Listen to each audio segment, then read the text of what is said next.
Guten Tag, meine Damen und Herren. Willkommen bei Microeconomy. Es tut mir leid, Sie nicht verstehen Deutsch. What do you say? Let's try this. Guten. Let's. Ciao ciao ba, ciao ko, den King TV mo. Toisen loy, va ko kumbit ting viet. What do you say? This is really not working well. Well, ladies and gentlemen, what I said first was good evening, ladies and gentlemen. Welcome to Microeconomics. I said that in German. And I said, oh, excuse me, you don't understand German. And then I tried it in Vietnamese. So I said, hello, ladies and gentlemen, welcome to Microeconomics. And I thought, oh, I'm so sorry, you don't understand Vietnamese. So obviously we have a little problem here when it comes to communication. If we don't know the language, it's really difficult to communicate. So what we're going to study in this course, we're going to study marginal opportunity cost, production possibility frontier, diminishing returns to capital, time and place utility, marginal price elasticity, the perfect substitute, Adam Smith's invisible hand, consumer surplus and supplier surplus, just to name a few. What do you say? Sounds like Greek to me, doesn't it? Well, again, just like anything else, if you're going to learn economics, most of your effort is going to be spent learning the language. So we have to understand the language to know what we're talking about. So here's a little bit personally about me, so that I'm not quite that disembodied voice that you hear over the internet so much. So you'll notice that my wife and I are very much into off-roading. Except when I go off-roading, I like to do it at about 10,000 feet and at about 200 miles an hour. So that's the way to travel. Okay, moving on from there. If you have not done so yet, you definitely want to go back and review my announcements in the course, especially my welcome announcement and the announcement indicating the video that I want you to take a look at. It will hopefully help you. We're going to cover a few of those things tonight. One important thing you'll want to do is take a look at the syllabus. The syllabus has a lot of information in it. It has my contact information in it, but it also has your reading material. And by the way, your reading material is the Microeconomics 3rd edition by Paul Krugman and Robin Wells. The information you see on this slide, a couple things. First off, it shows you with the red arrow that you would go to the digital book link under course home, and there it would take you to the link to the e-book. There is only an e-book. A couple other things you see on this slide at the bottom. Let's get rid of that. We don't need that. At the bottom, you'll notice that it says that there's a paragraph citation. That's how you would cite the paragraph if you were citing it in APA format. And at the bottom of the slide is the reference and the way it would be listed. You may want to make a note of that because as we'll discuss in a few minutes, in the discussion threads and in your assignments, I expect to see at least one reference on every week's discussion and at least one reference at the bottom of every assignment. If you can't think of anything else that you've used, use the textbook. Okay, we'll talk more about that later. So what is this course outline? What are we going to cover in this course? Okay. Again, here are the 10 units. We do have a unit 10 where we will be covering material, and we will have a seminar in unit 10, and there is an assignment and a discussion thread in unit 10. So it is a real unit just like all the rest of the units, unlike what you may have had in the past at Kaplan. So I'm not going to read those to you. I'm not big on reading slides. I figure I give you enough time to look at this, but the units are spelled out in the syllabus and in the course. So you should have no trouble finding all this information. So, I mentioned the discussion board. Let's talk about how we grade the discussion board.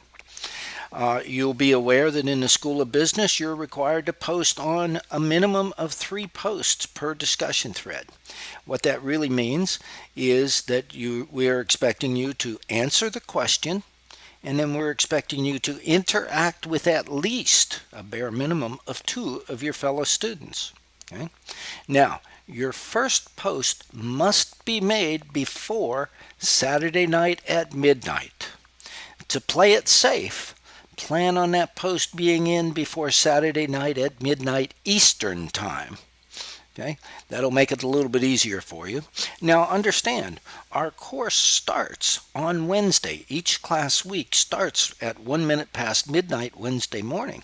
Okay, so therefore, you have Wednesday, Thursday, Friday, and all day Saturday to get that first post in.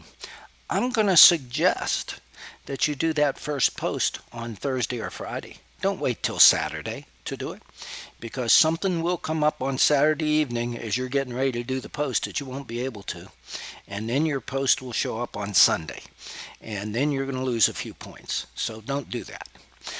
Secondly, I look to see if you've posted at least 3 times. Then I look to see if you've posted on 3 separate days. Then I look to see if not only have you answered the question, but have you also interacted with at least 2 of your classmates. Do all those things, and you're going to get a lot of the points for the discussion thread. Now I should go on to the next slide, and we see that again it's going through the posting on 3 different days, post by Saturday night. And then notice at the bottom of the yellow it says the original post to be no less than 100 words. I'm going to tell you, I'm not a stickler for counting words. Okay? My thought is that you should make very much your post, your initial post that answers the question, should be very much like a young girl's miniskirt. It should be long enough to cover the subject, but short enough to be interesting. So I'm not going to count the words. Okay?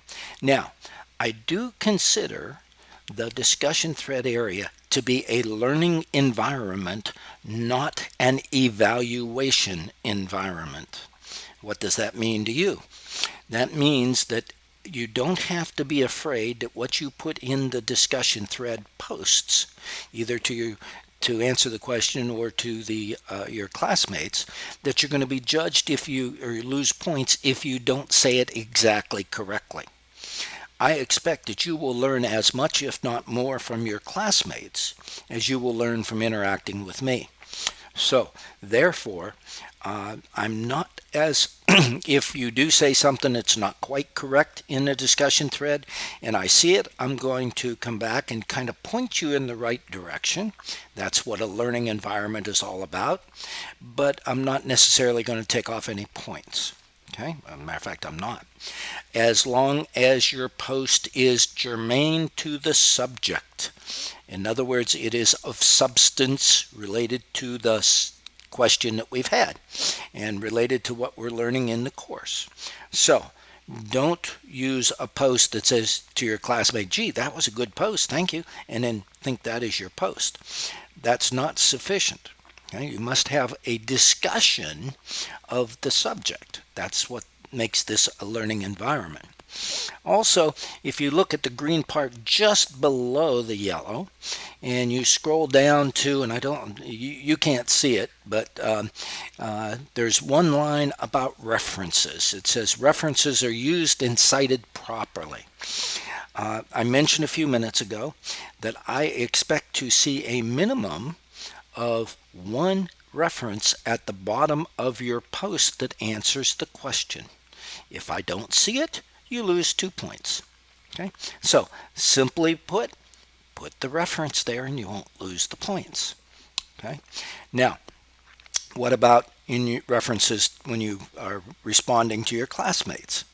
There, I'm not as concerned about a reference. Okay. However, if you are telling your classmates something that you found at a particular website or you found in a particular document, it would be advisable to give them the link to that website or the reference to that document so they can go look at it for themselves. That's only common courtesy. But I am not judging on whether or not you have a reference there. Now, we're not going to discuss professional and net etiquette. I think by now, if you're going to be an online student, you can probably handle that pretty well. Okay, so we've talked about grading of discussions. Okay, what kinds of assignments do we have? Well, we do have the weekly discussion thread I just mentioned. Each one is worth 25 points, and there are 10 of them, so there is one in Unit 10. And it is a question on the topic. You might, if you've had previous classes at Kaplan, you might have had a course that had a Unit 10 question that says evaluate the course. Well, that's not what this one is. This actually deals with the topic of that unit. Okay, there are also going to be weekly assignments. Now you'll notice that we have 5 weekly assignments, those in units 1, 2, 4, 7, and 9, that are worth 40 points each. Okay, what we've done is we've made this course into modules. And the modules, in this case, and let me go ahead and go on to the next part, you'll notice that there are 4 weekly assignments that comprise 80 points. Well, we actually have 5 modules. The first module is Unit 1 and 2 and Unit 3. Now, Unit 1 you get new material, Unit 2 you get new material, but you have assignments in each of those units that cover that material. Okay. Then in Unit 3 you get new material again that you're learning, but the assignment, because it's worth 80 points, covers questions relating to Units 1, 2, and 3. That makes a complete module. Then in the second module covers Units 4 and 5. So again, you'll get new material in Unit 4, and you'll have an assignment related to that material. Then in Unit 5, you'll get some more new material, and you will have a question that relates to the Unit 4 material and to the Unit 5 material. So that's why that's why some of the units have 80-point questions instead of 40 points, because they are all inclusive. Now, Unit 6 is a module unto itself. Then Units 7 and 8 go together, and Units 9 and 10. But wait a minute. We said there are only 4 weekly assignments that are worth 80 points. And you say, well, that's 4 of the modules. What about the 5th module you said we were going to have? Well, the 5th module is a quiz that is covered in Unit 10. That quiz covers the material both in Units 9 and 10. So you have an assignment in Unit 9 that covers Unit 9. Then in Unit 10, you have a quiz that covers the material in both Units 9 and 10. Now, the quiz is auto-graded, so it is not a comprehensive exam that covers the entire course. It only is a quiz covering Units 9 and 10. But it is auto-graded mainly so that we can get the grades in the day after the course ends, as we're supposed to. Actually, the Thursday after the course ends. So that's the modules and the grading. Now, I mentioned earlier that the assignment has to have at least one reference at the bottom. Okay. Now, a couple of things that may make this a little bit easier for you. The assignment templates are in doc sharing. When you go to doc sharing and you click on, you'll see a group of topic areas or folders, if you will. You click on the folder that says assignment templates, and then you'll find the assignment templates for all 9 of the assignments there. You download the template to your computer, follow the general instructions that are at the beginning of each template, which first one's going to tell you to enter to rename the document on your computer. And again, I explained this in my introduction video that I gave link to in the email and in the announcement that I posted in the class. So you want to go through that so you see exactly how I want the document named. But it's going to be AB224, an underline. Then there's going to be a number, and that number is going to be the section that you're in. It's either going to be 01 if your seminar is at 8 o'clock in the evening, or 02 if your seminar is at 10 o'clock in the evening, or it may be a different number depending on when your seminar is. Okay, then you're going to put in your last name. Now I'm going to use the word last, but you know it's your last name, and then your first name, and then at the very end there'll be another number. Okay, and so if you look at the so if you bear in mind, and again that's explained in that video that I gave you, that's the way your course number should read. So it should be the course number AB22. This is how you're going to save the document on your computer. It's going to be course number AB224, an underline, then the section number that you are in. That's clearly spelled out in the syllabus. It's also clearly spelled out when you sign into the course. Then an underline, then your last name, then an underline, your first name, and then an underline and another number. That number at the end is the number of the week we are in. So when you turn in this week's assignment for Unit 1, that number at the end will be a 1. Next week, when you turn in Unit 2's assignment, the only thing that will change in that name of the document when you change the name of the template when you save it on your computer will be that last number, which will be the week 2. Okay, you say, why is Sam so particular about that? Well, remember, I teach multiple courses. I teach 2 sections of microeconomics, plus I also teach a section of AB207.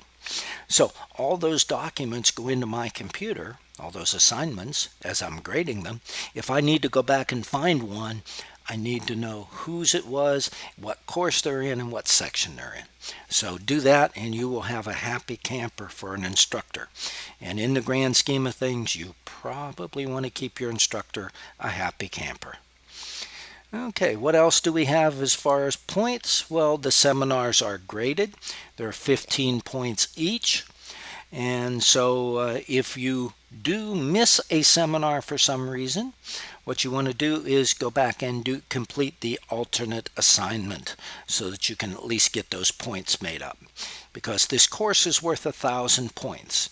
Throwing away points is not a good way to do things.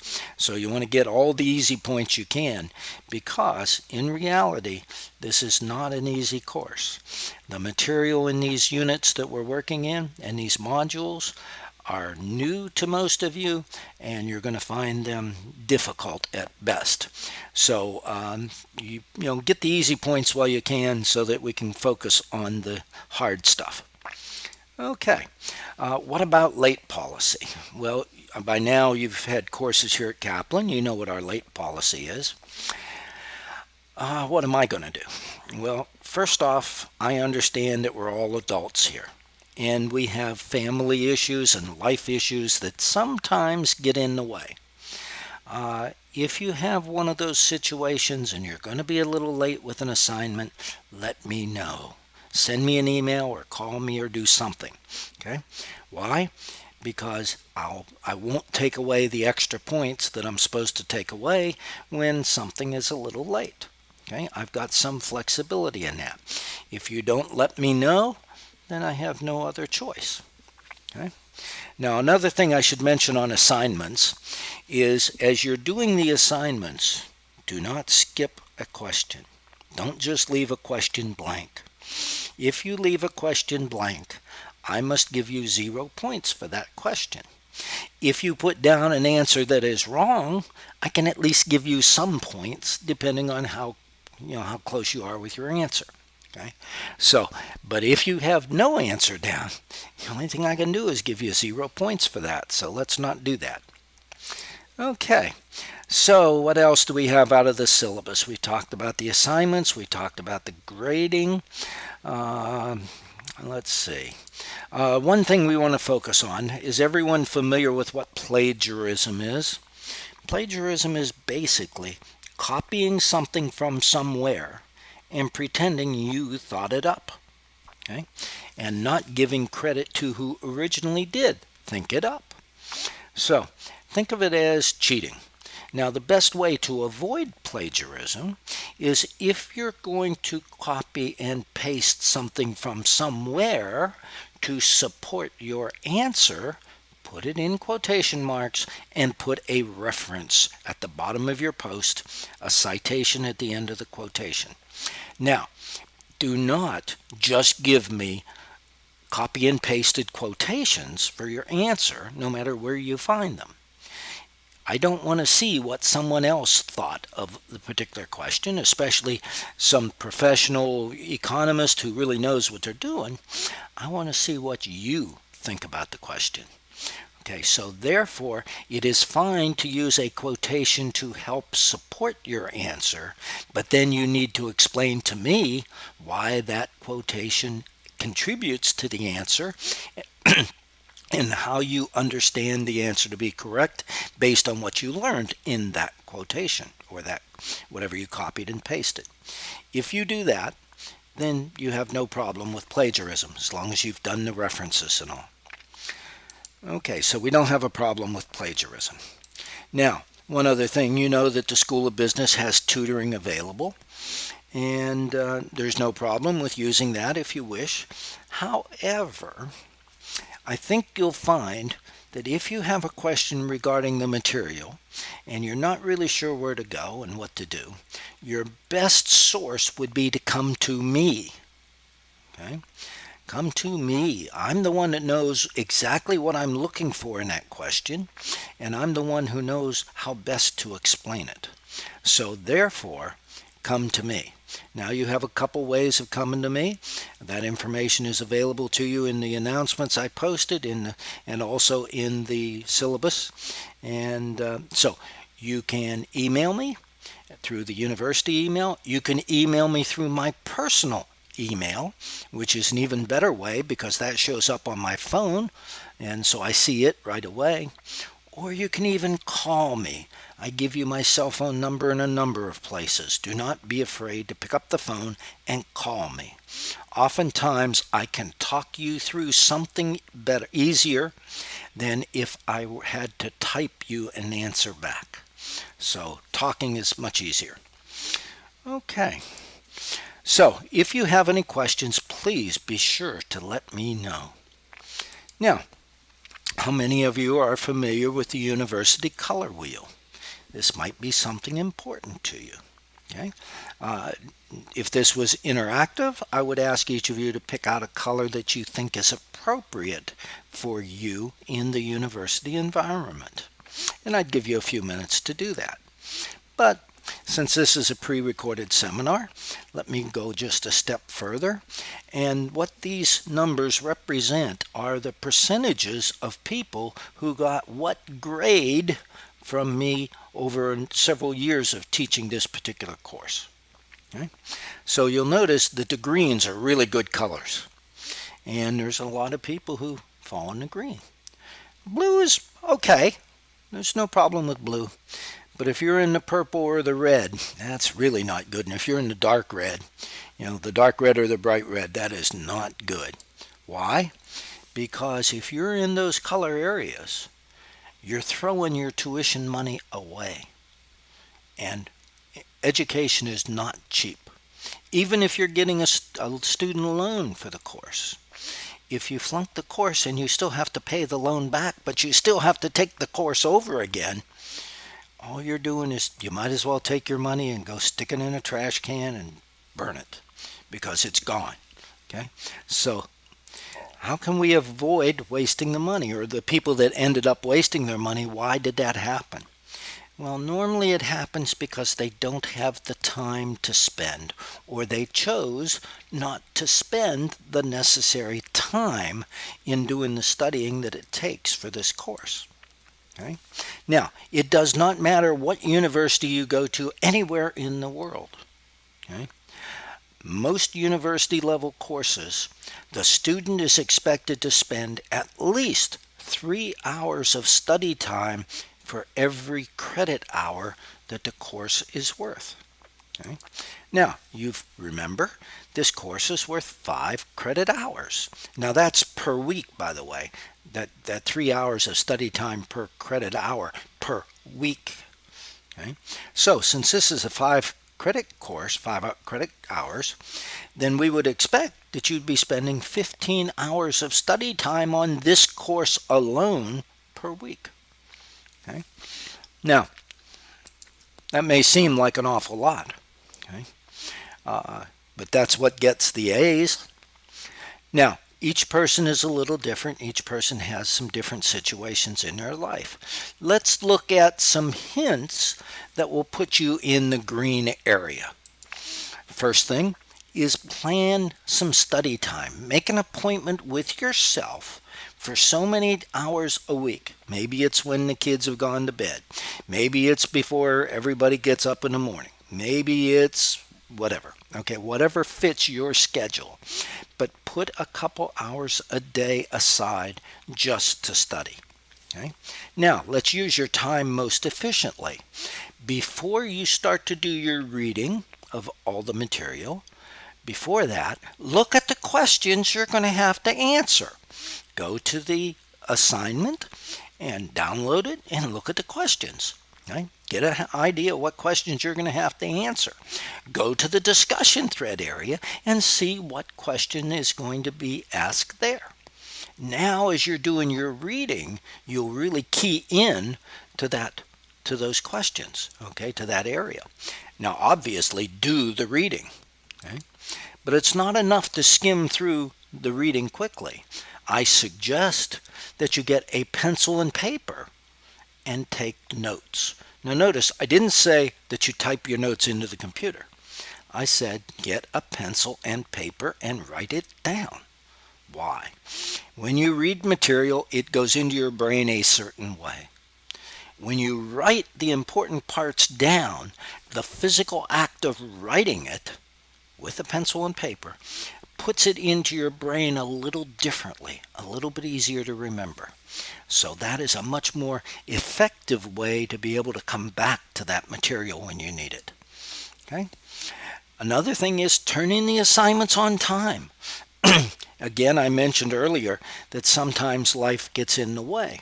But you can imagine a situation where, let's say in Unit 3, you have some life issue, and you can't get Unit 3's assignment turned in on time.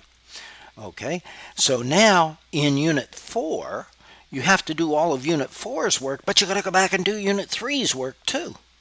So now maybe you get a little bit behind there, and now you haven't got 3 turned in, you don't have 4 turned in, and now you're in Unit 5, and now you got 3 times the work to do that week. It just turns into a snowball that gets bigger and bigger and bigger until pretty soon you feel like there's no way you can ever catch up. Okay? So if you can nibble on it a little bit at a time, it's like the age-old thing about how do you eat an elephant? Well, you eat an elephant one bite at a time. Well, how do you get these assignments done? You do them one at a time. You sit there and you take one bite at a time and you plow through it. Okay? Now, I am here to help, though. So, the next thing is participate in the discussions. One, do that first post before Saturday at midnight. Make sure you have a reference at the bottom of the post. Make sure it answers the question to the best of your ability. Okay? Interact with 2 of your classmates. Do it on 3 separate days. Okay? Why? Because you can get all the points easy in the discussions. So do that and crank out those points. Okay? Come to the seminars. That's a quick 15 points every week. That's another 150 out of your 1,000 points. Get them out of the way. And remember, when you're doing your assignments, make sure you got the right name on the document, so when you save the document to your computer, it comes up with the right document name. Make sure you complete the heading on each assignment template the correct way, so you don't lose any points there. Make sure you have a reference at the bottom of that so you don't lose any points there. Make sure you answer every question so that you get some points somewhere along the line. That way, if you do get something wrong, it's not a catastrophe. You at least have a bunch of points. Okay? And then the most important thing is, when you have a question, do not be afraid to answer, to get a hold of me. There is only one stupid question in the world, and that is the question that the person does not ask. So don't feel that your question is stupid. It's only stupid if you don't ask it. If you ask the question, I'll never accuse anyone of asking me a stupid question. Never. I'll be there to help you. That's my objective. Okay. I even give you my phone number, and in other places I also give you my personal email. So the moral of the story is, don't throw your money away. It's too precious to get, especially since I'm here to help you. Okay, moving on a little further. Again, if you have questions, make sure you get in touch with me. Now, there are 12 principles in economics, and that's one of the things that you're going to be covering this week. There's a lot of material there, and the textbook does a very good job of explaining what each of these principles means.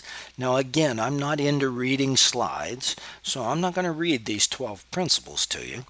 And again, I'm probably going to skip past this slide pretty quickly, but I want you to pay attention to it so that in your reading you really focus on what those 12 principles are. Why? Because one of the questions on your assignment for this week asks you some questions relating to those principles. Okay, so what is economics really all about? Well, that's a good question. Why are we here? We're here because it's a required course, but that isn't the real reason. The real reason is that economics is important in everything that happens in our lives, and especially in the business world. Okay? It centers on how you and everyone you know and everyone you don't know makes decisions. Okay? So, for a few minutes, as a matter of fact, this is very similar to the question you have for your discussion thread, but let's talk about it for a minute. Think about what you bought last. Why did you go to the store and buy it? What was it? Why?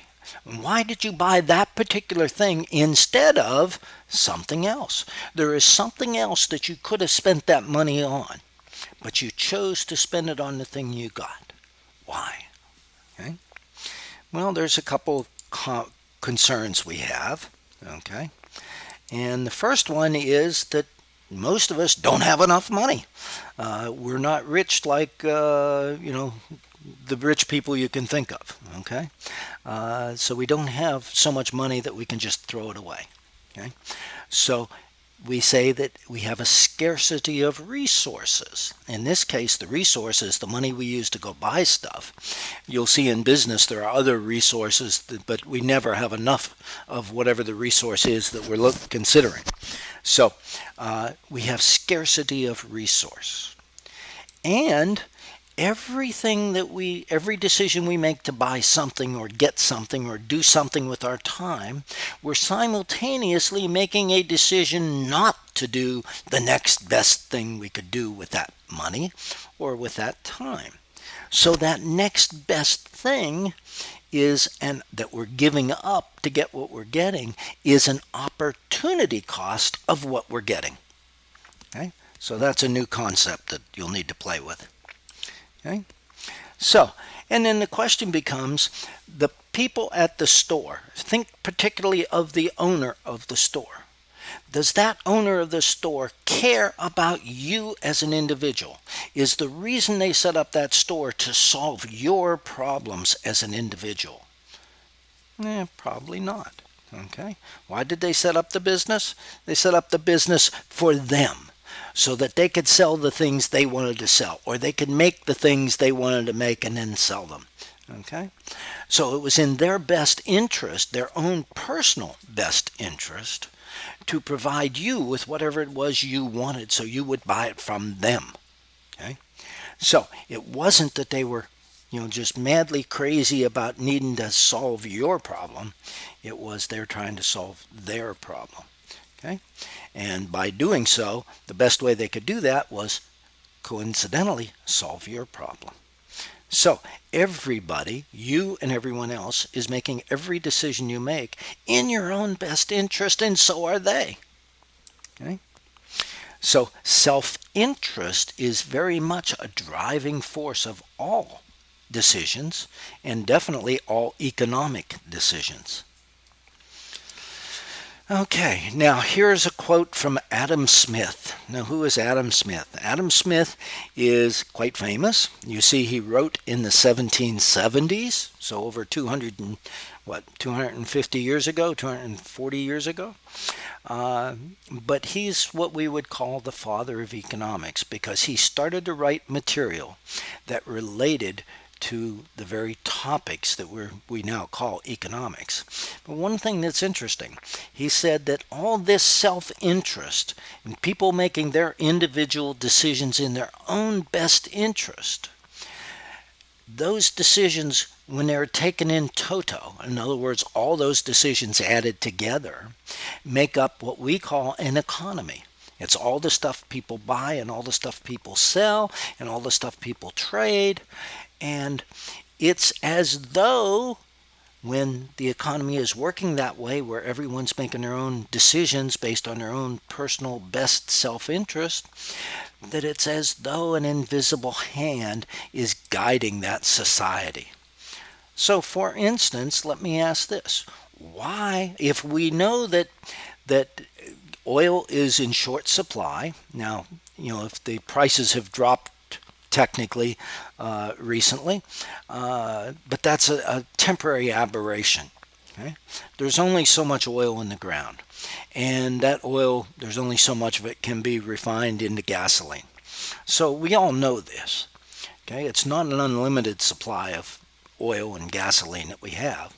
So why don't we all go to electric powered cars like the Tesla that you see here?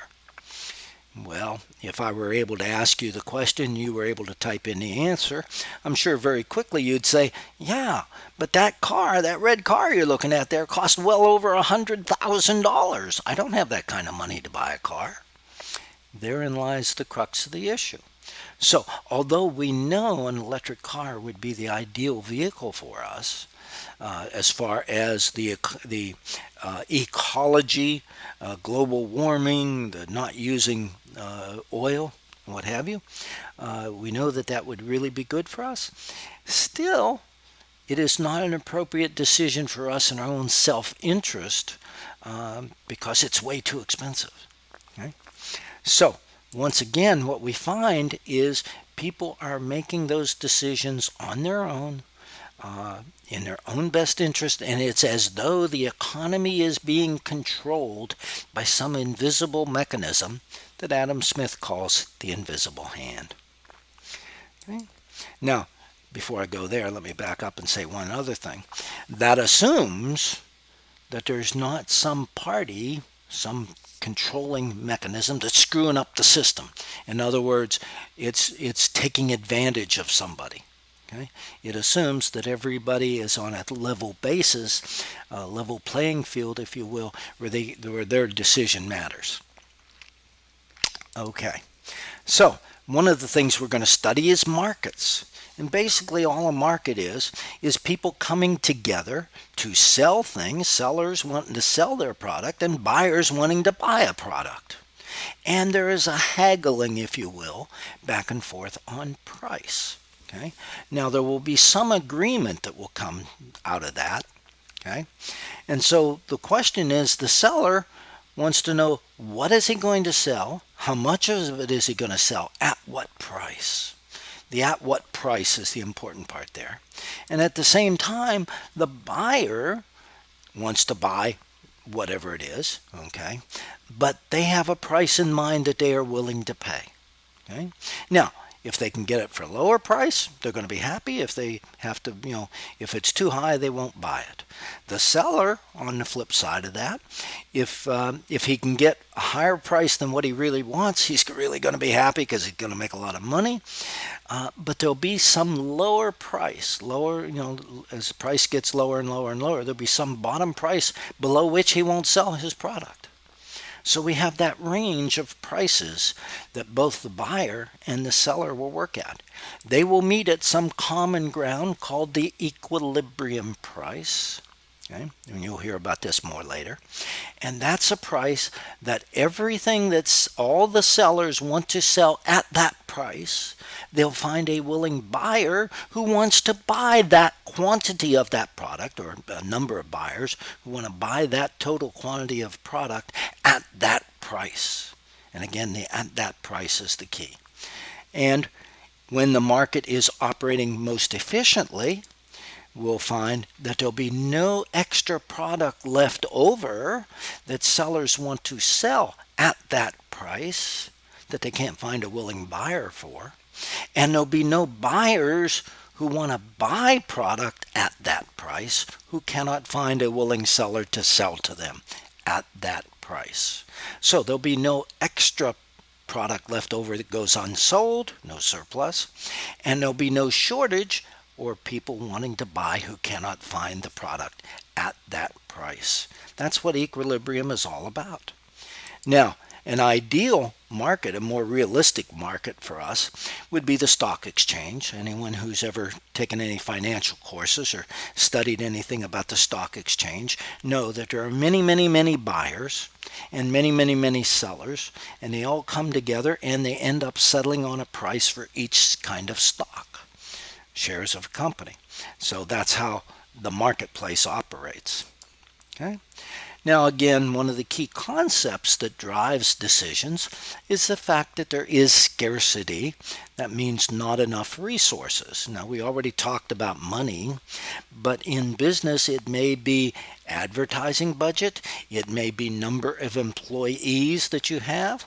Again, they all relate to money somehow, but if you just had one more employee, maybe they could be more efficient, so it just depends on what resource it is that we're talking about. But scarcity, there's never enough of it, and we have to be careful how we choose to use those resources. Therefore, we have to weigh the opportunity cost, in other words, the next best use of that resource, before we commit to a particular use. Okay, so an example of those opportunity costs is the young lady studying here on the left. Obviously, she's going to school, but she could, instead of going to school, she could have taken that same time and spent it working like the young lady on the right. Okay, then she would have been making that extra money that the job would have brought in.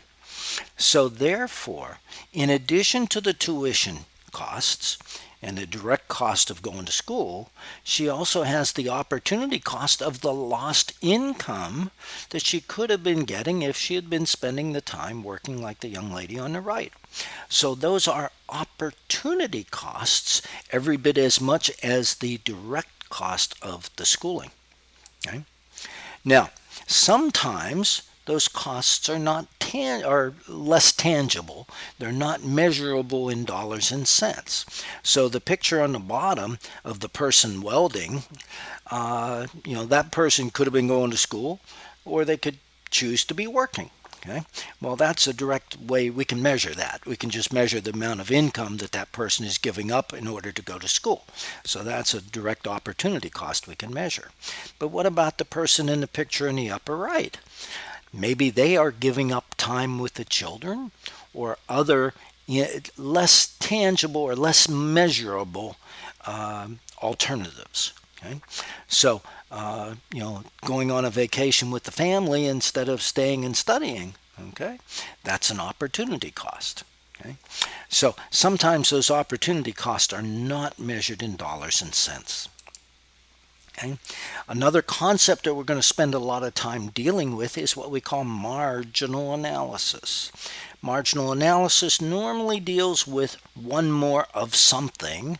How much is it going to cost, and how much benefit are we going to get from it? Another example, assume for a minute that you've already graduated from Kaplan and you're working, and let's say you're the manager or owner of a small manufacturing plant, and you have 5 machines and 5 workers. They work that machine, and they produce a product, and you have so much product at the end of the day, you sell it and you make a certain amount of money. Okay, so you got 5 workers. Now, when those workers go to lunch, they have to shut down their machine. So they shut down their machine, they go to lunch. Now during that half hour they're at lunch, there's nothing being produced. Okay? What about, would it be worthwhile for you to add one more worker? Now you'd have 6 workers. Maybe that 6th worker could, instead of all the workers going to lunch at the same time, maybe that one worker could come up to the first machine and relieve that operator, and let that machine operator go get his lunch while the 6th worker now runs his machine. When the first worker comes back from his lunch break, that 6th worker now goes to the 2nd machine and relieves that worker, that machine operator, so that person can go to lunch. And so what ends up happening is we have all machines running during lunch hour. Okay? So, or during the time that the workers are on lunch. So the question becomes, how much more output will we have of the product we're making? And hand in hand with that, how much additional revenue are we going to make when we sell that extra product? And how is that going to compare with the cost of hiring that additional worker? So we have additional output, marginal output if you will, and we have additional cost, the marginal cost of that worker. So marginal is the extra cost or extra benefit. Okay, so all that is a marginal analysis. Okay, well, once again, I've just hit a few of the highlights. I consider these seminars to be previews, if you will, of what you're going to be covering in the course week. That's why we have our seminars early in the week. And so, you can kind of key in on some of the more important topics as you go through your reading. So what do we have to do this week? Well, first off, whatever you do, read my announcements. Sometimes I give hints to the assignment. The hints might help you get a better grade. Okay? So make sure you look at my announcements no matter how boring you think they might be. Okay. Well, you've got to read the introduction to the book, and you've got chapter 1 to work on. Make sure you look at the syllabus. Copy down the information about how to contact me if you need. Make sure you know what section this course is, so that when you do the file name of the document, your assignment document, when you submit it to the Dropbox, that it has the right name on it so I can find it again. The flashcards and presentation will help you understand the material. I will tell you now that they are the author's flashcards and the author's material. Okay, so it covers the entire chapter. It does not necessarily focus on the things that I'm looking for in the assignments, but do go through and understand that material. Okay, let's see. Also remember to go to the doc sharing to pull down your assignment, the assignment template, load it on your computer. Look at the questions, make sure you save it with the right name, and then all you have to do is insert your answers into that template. You will not have to create any graphs in this course. The graphs will be provided to you in the templates. So all you have to do is be able to understand them and explain them. Now, in the discussion thread, we actually have 2 things this week. We have the introductions, and I would ask, if you're comfortable with it, please attach a picture, a photo. Why? Well, it makes things a little more personal among the students, and back and forth, so that it's difficult when we're in an online environment and everything is so sterile and all we are typing words back and forth. But a picture makes things a little bit more personal. So I would ask respectfully that if you feel comfortable with that, that you do it. We do have the discussion thread and we do have an assignment. Now, the discussion thread, very similar to what I mentioned earlier. It's going to ask you about buying a particular product, whatever it might be, and then about how that relates to Adam Smith's invisible hand. Your assignment, well, while you're doing the discussion, remember the requirements that I'm grading on. I'm grading on the first post being by Saturday night, that there be posts on 3 different days, that you've answered the question and you have a reference at the bottom of your answer to the question, and that you've responded to at least 2 of your classmates, and that the responses are of substance. Okay, your assignment is going to look at those 12 principles of economics and let you evaluate those and be able to answer questions related to them. Okay. I have no clue why some of those were highlighted in red. I wouldn't know why. How do you contact me? Again, I give my personal email, I give my phone number, I give my Kaplan email. Do not be afraid to get a hold of me. Okay. And with that, thank you all very much. We'll see you next week in the next week's seminar, and we'll be in the week's discussion this week. Thank you all very much. And if you have any questions, make sure you get a hold of me.